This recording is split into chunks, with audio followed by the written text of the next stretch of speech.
Hi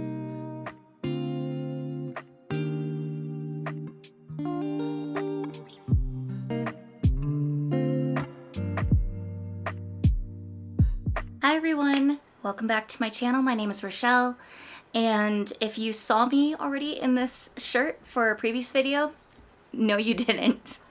So basically, just to give you a heads up, I'm going to be going on a trip here soon.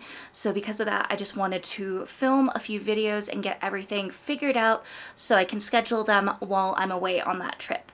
So I know that I'm a little bit delayed on doing my June monthly wrap up and also going and putting together my TBR for the month of July. So this is going to be a little bit different, but I'm going to combine those videos together. I'll tell you all the books that I went and read for the month of June, and then if I'm doing Summerween, what books do I have for Summerween, and what exactly is on my list for my July TBR. So here we go. So for the month of June, I read 4 books. Yeah, that's right, 4. Enough for all my fingies. And I honestly was hoping I would get 2 more books. I'm a little bit sad that I didn't, but the month of June was just wild, getting so many things done and just kind of preparing for this trip that I had coming up. But with that being said, even though I read only 4 books, I read a total of 1,500 pages. And I mean, that's pretty good. That's not really a small accomplishment there. That's a lot of pages to read. So, you know, you gotta look at the positives when you think about these things. Like, yeah, 4 books might not seem as much as the other months that you did, but when you look at the page count total, that's where the real money is. And so with that being said, it looks like my average rating was around 4.17.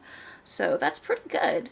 Although it seems like I only did 3-star ratings, so I guess I must have forgotten one book there in the mixture of all the books that I read. So starting off with the first book that I read for the month, it was If Something Happens to Me by Alex Finley. And with this one, I had it as an ARC from NetGalley, and I believe I listened to it as an audiobook, and I truthfully can't remember too much of what I read, what the book was about, or anything like that.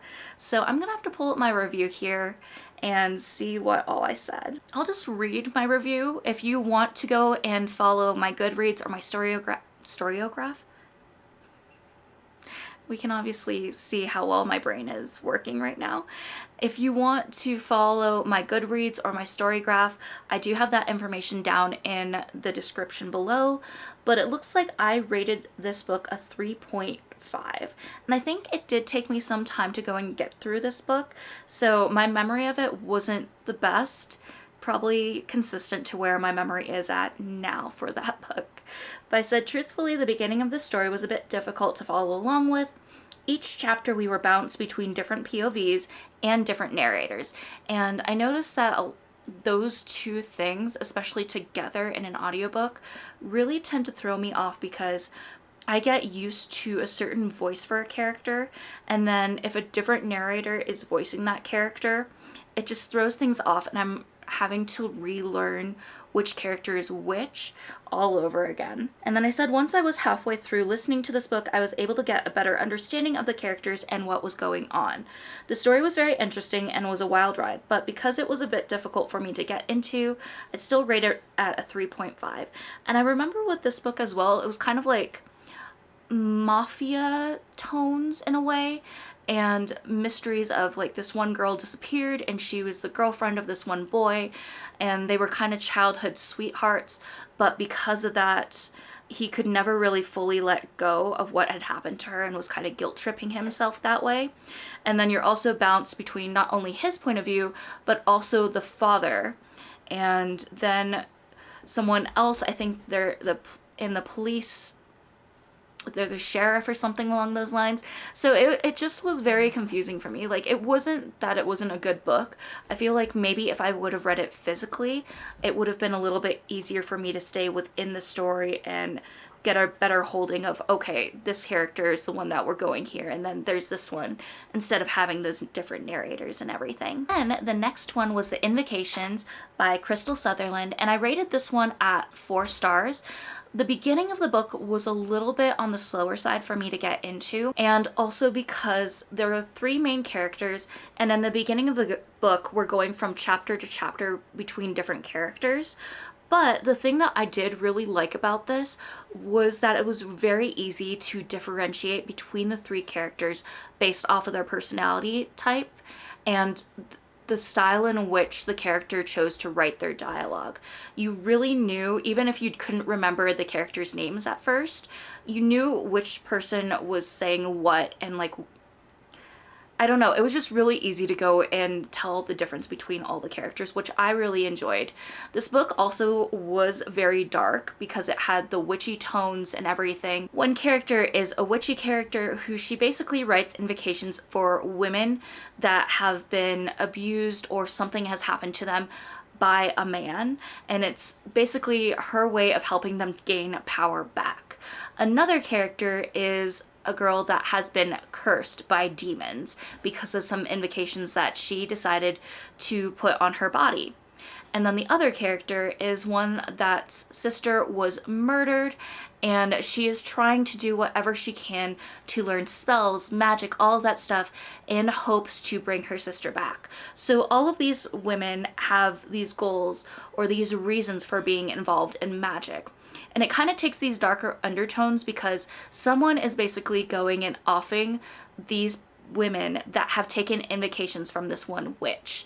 And two of the girls know about this, but the other witch does not. So once she discovers this, they have basically put together this whole plan to try to catch who is doing all these killings and why. And it was pretty dark at points. There were some pretty graphic details, but I did really enjoy this book, and I was pleasantly surprised by the fact that there was some limb difference representation towards the end of it. Unfortunately, it was because of a dark situation, but I was pleasantly surprised by that because it wasn't something that I was expecting. Then I went into reading Godkiller by Hannah Kaner.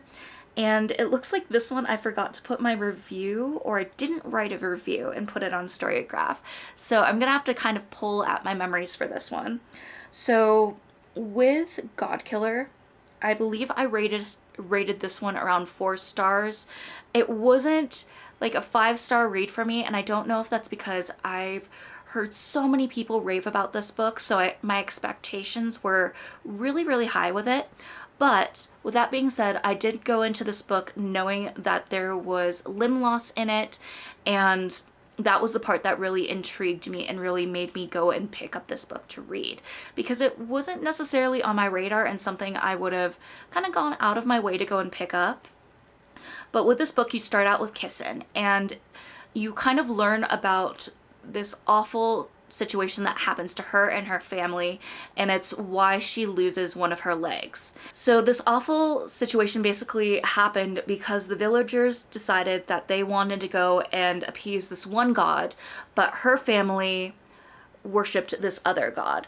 So this entire event kind of paves the way for why Kissin is so upset and dislikes gods and goes out of her way to become a god killer. And while this story is going on, you also learn about this knight who kind of backed away from being a knight and is now a baker, but suddenly gets reached out by the king and also his best friend to go and look for gods in order to save his best friend, aka the king's life. And then another main character is a younger girl who I think is of noble blood. She's either of noble blood or she is royalty of some sort, and she is somehow connected to a smaller god. But the weird thing is this god doesn't have a temple, and all the gods in the story have a temple or a shrine of some sort. So the fact that this god does not have one is very puzzling. But the girl and this little god have become friends, but she wants to kind of find a way to unlink them, because in the story at this time period, after everything that has happened to Kissin and her family, it is at this point that basically worshiping gods is forbidden in this land. And if you're found to have any connections to gods or you're worshiping them, you get in huge trouble. So that is why the little girl and this god are trying to go and separate from each other, but doing it discreetly. So they're kind of looking for the god killer and come upon her by chance. And so the journey basically happens where these two are traveling together, and then they end up traveling with the knight as well. And that's kind of about as much as I'll go and tell you, because I don't want to get too into spoilery territory.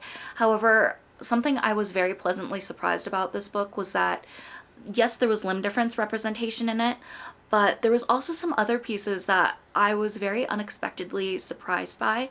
So there was a form of ASL because Kissin and some of her family members that she has, one of them is hard of hearing, and so they do ASL to go and communicate with her, only to find out that the younger girl that is now traveling with Kissin also speaks, or also knows ASL as well. So there was that. There also is a family member of Kissin's that is a wheelchair user, so there was some description there, but the wheelchair user also is a blacksmith, and so she makes a lot of the things that Kissin uses when she goes and fights gods, including her prosthetic leg and all of the upgrades and repairs that are done to that prosthetic leg. In Kissin, when she's not using her prosthetic leg, she has a wheelchair that she uses. And there was just really great descriptions of what happens to Kissin's prosthetic leg and the stump of her leg if she goes and walks around it in too much and doesn't take care of it properly, and just kind of the soreness and those details there. And I just really loved that representation in that book, or in this book, because not only is it a fantasy, but it has that disabled representation, and I just thought it was beautifully done, because those are some details that maybe not everyone thinks about.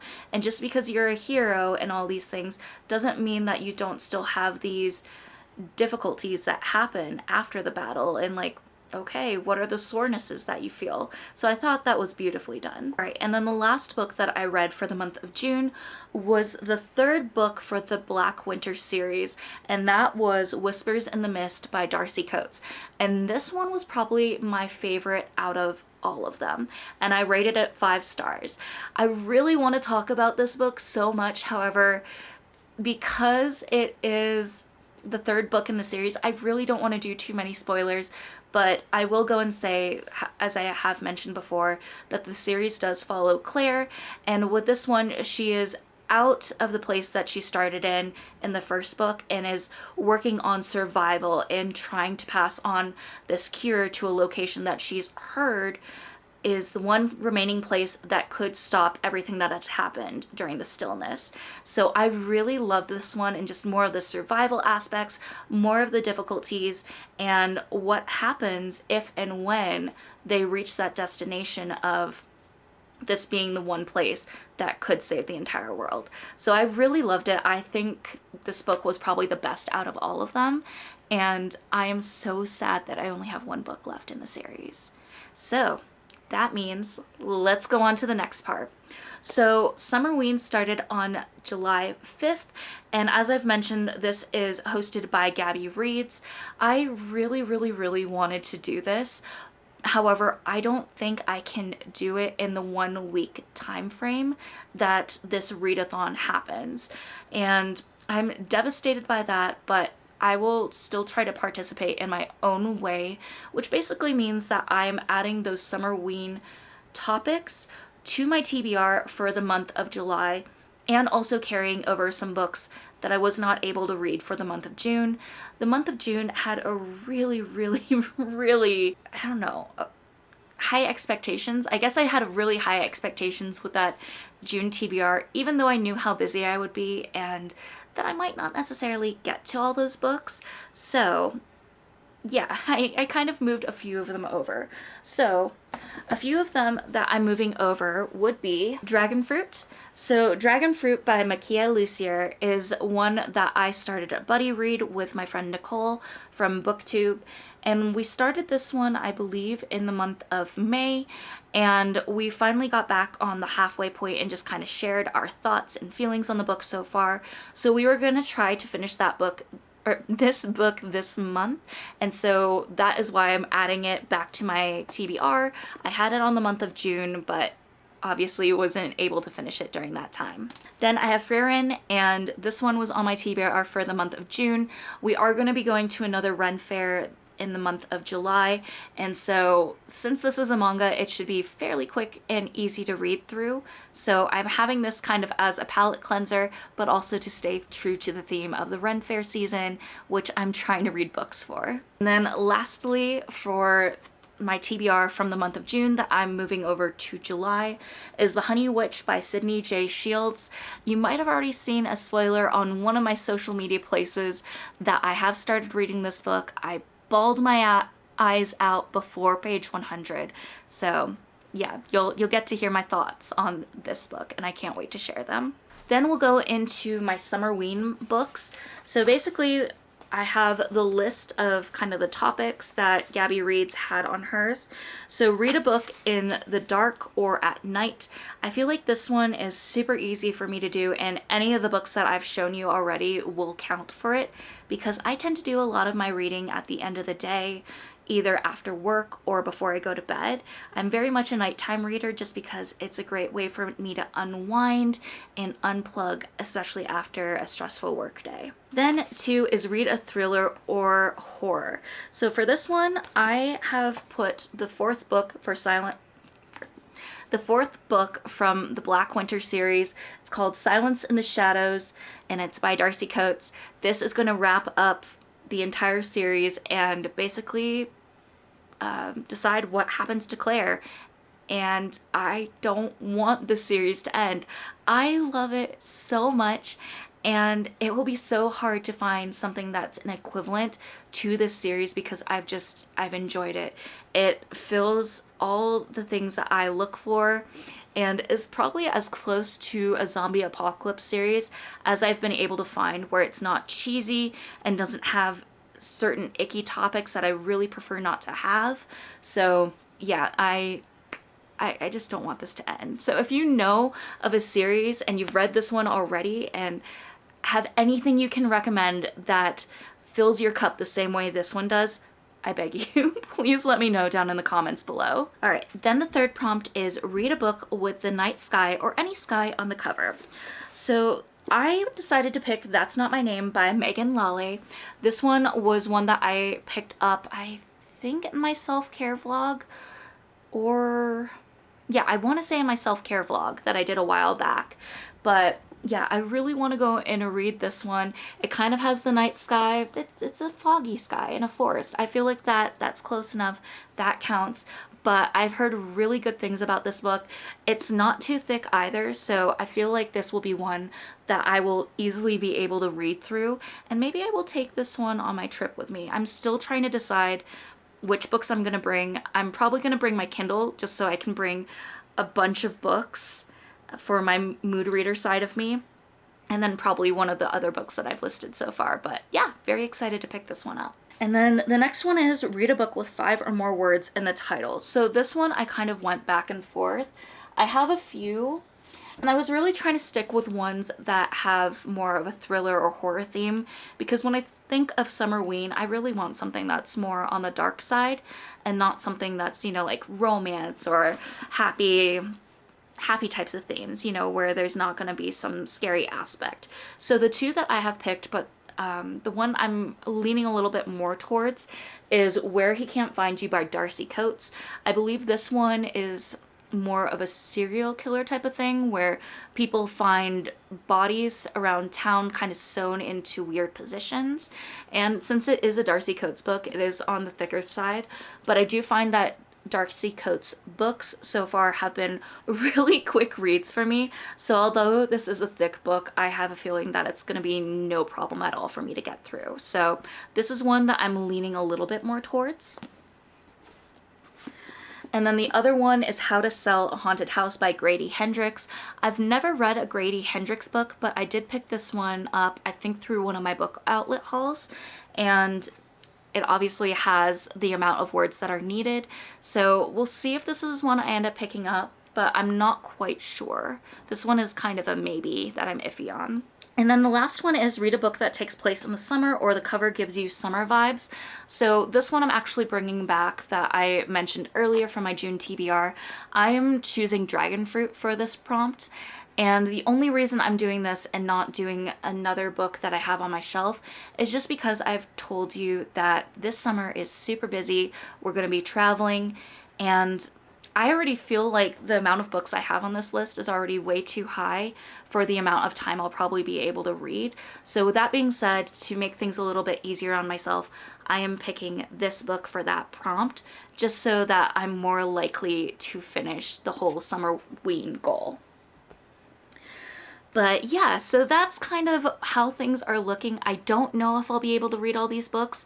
If I can read at least 2 books this month, I think that will be great, and I will be very, very happy by that. But yeah, I'm very excited about my upcoming trip. I'm going to be hopefully taking photos and videos, little snippets here and there, but of course I do want to be in the moment and enjoy hanging out with my friends, since this is the first time I get to actually hang out and talk to them in person. So I'm very excited on that. But yeah, I hope that the videos that I do put out during the time I'm gone are enjoyed, and you know, if you put in the time to watch any of them or even just a couple minutes of one of them, I really appreciate that. That means so much. And yeah, just the amount of support I've gotten on this channel since I've made my change towards booktube has been so amazing. I'm so grateful of it. Just reading books again and diving into all these different worlds, it makes me realize like how much I was missing in that time that I wasn't reading. And getting to hear about all these stories and jumping into so many people's favorite books that I missed out on before is just so much fun, and I absolutely love it. But that's enough of me rambling. I hope you all have a great month of July, and like I said, some of these videos are pre-recorded, so I probably won't have any new exciting things from July until the vlogs come out that I'm hoping to record. So yeah, but I love you all so much, and remember, you are worthy and capable of amazing things. I can't wait to hang out with you all again soon, and I'll talk to you in future videos. Bye everyone. And then Summerween.